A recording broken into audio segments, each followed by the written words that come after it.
حجاج بن یوسف ایک ایسا مسلمان حکمران جو ایک طرف حافظ قرآن تھا اور خود کو بدی اور برائی سے دور رکھتا تھا، تو دوسری طرف ایک ایسا کردار بھی تھا جو اپنے ہی مسلمان بہن بھائیوں کا خون بہاتا تھا، جن میں صحابہ کرام اور اہل بیت کی مرد و خواتین بھی شامل تھیں، جس نے اسلام کے سب سے مقدس مقام خانہ کعبہ پر پتھر برسائے، جس نے شیر خدا حضرت علی علیہ السلام کی شان میں لوگوں سے زبردستی گستاخی کروانے کی کوشش کی۔ آج ہم جاننے کی کوشش کرتے ہیں کہ حجاج بن یوسف کی زندگی اور عبرتناک موت کیسے گزری۔ حجاج بن یوسف کا پورا نام ابو محمد حجاج بن یوسف بن حکم بن عقیل ثقفی تھا۔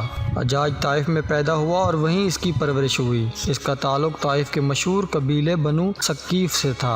ابتدائی تعلیم و تربیت اس نے اپنے باپ سے حاصل کی۔ حجاج بچپن سے ہی ایک سخت انسان تھا جو اپنے ہم جماعت لوگوں پر حکومت کرنا چاہتا تھا۔ یہیں سے وہ حکمران بننے کے خواب دیکھنے لگا۔ ابتدائی دنوں میں اپنے باپ کے ساتھ تدریس کا پیشہ اختیار کیا، مگر اس میں دل نہ لگنے کی وجہ سے اسے چھوڑ کر طائف سے دمشق چلا گیا۔ اس کے دل میں حکمرانی کے خواب تھے۔ وہ کسی نہ کسی طرح خلیفہ وقت عبد الملک بن مروان کے وزیر کی ملازمت حاصل کرنے میں کامیاب ہو گیا۔ وزیر جلد ہی اس کی چالاکی اور ذہانت سے متاثر ہو کر اسے اپنی جاگیر کا انتظام سنبھال دیا، لیکن وزیر اس کی عادت یعنی سخت گیری سے انتہائی پریشان تھا۔ سخت گیری کی وجہ سے اس کی جاگیر کا نظام تو بہتر ہو گیا، لہٰذا وزیر خوش بھی تھا۔ اسی دوران خلیفہ عبد الملک نے اپنی فوج کی سستی اور کاہلی سے سخت پریشانی کی ظاہر کی۔ یوں اسے ایک محتسب کی ضرورت پیش آئی۔ خلیفہ نے اپنے وزیر سے مشورہ کیا اور وزیر نے حجاج کا نام پیش کر دیا۔ ساتھ ہی یہ بھی کہا کہ آدمی بہت سخت گیر ہے، لہٰذا وہ اس کی سختی کا جواب دہ نہیں ہوگا۔ خلیفہ نے حجاج کا نام قبول کر لیا۔ یوں ترقی کر کے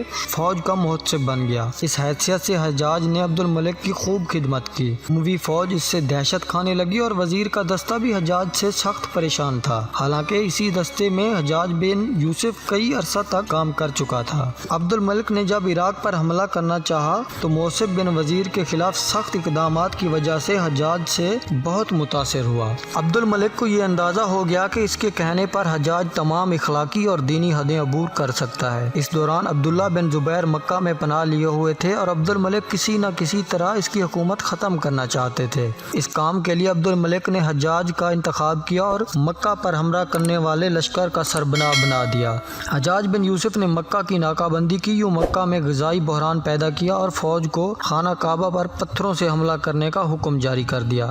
جب شامی فوج خانہ کعبہ کی حرمت کی وجہ سے حملہ کرنے سے کتراتی تو حجاج خود آگے بڑھ کر حملہ کرتا۔ اسی حملے میں عبداللہ بن زبیر شہید ہو گئے۔ ان کی لاش کو کئی دنوں تک پھانسی پر لٹکائے رکھا۔ اس حملہ میں خانہ کعبہ کی عمارت کو بھی شدید نقصان پہنچا۔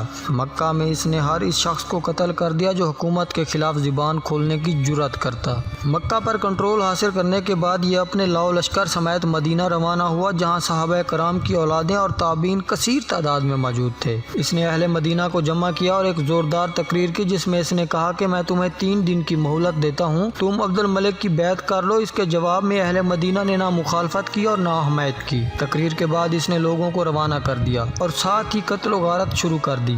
اہل مدینہ اس کے ظلم و بربریت کی داستانیں پہلے ہی سن چکے تھے۔ حجاج نے مدینہ کے معتبر لوگوں کی لسٹ تیار کروائی اور انہیں باری باری بلا کر ان سے بیعت حاصل کرتا رہا۔ اس نے انکار کیا، اس کی بڑی بے دردی سے گردن اڑا دی گئی۔ 2 ماہ تک اس نے پاک شہر میں بہت ظلم و ستم کیے۔ بالآخر اس کا وہاں سے تبادلہ ہوا اور اہل مدینہ نے سکھ کا سانس لیا۔ عبد الملک نے کوفہ، بصرہ اور خراسان کی بغاوتوں کو کچلنے کے لیے اسے عراق کا گورنر بنا دیا۔ حجاج نے اپنے ساتھ 12 آدمی لیے اور اچانک کوفہ میں داخل ہو گیا۔ کوفہ میں داخل کے وقت اس کے چہرے پر سرخ رنگ کے کپڑے سے نقاب کے ذریعے چہرے کو چھپایا ہوا تھا۔ اس کے ساتھ ہی چلا چلا کر اہل کوفہ کو مسجد میں جمع ہونے کا کہہ رہے تھے۔ لوگوں نے اپنے ہاتھ میں پتھر اٹھا لیے تاکہ وہ ان سے نئے گورنر پر حملہ کر سکیں۔ جوں ہی یہ منبر پر چڑھا، اس نے نقاب الٹ دی اور تقریر شروع کر دی، جس کا ترجمہ یہ ہے۔ اس نے کہا، لوگو اپنے ہوش و حواس درست کر لو، سنو، تمہاری شرارتوں سے تنگ آ کر امیر المومنین نے اپنے ترکش کا سخت ترین تیر تم پر چلایا ہے۔ تم منافق ہو، مفسد ہو اور باغی ہو۔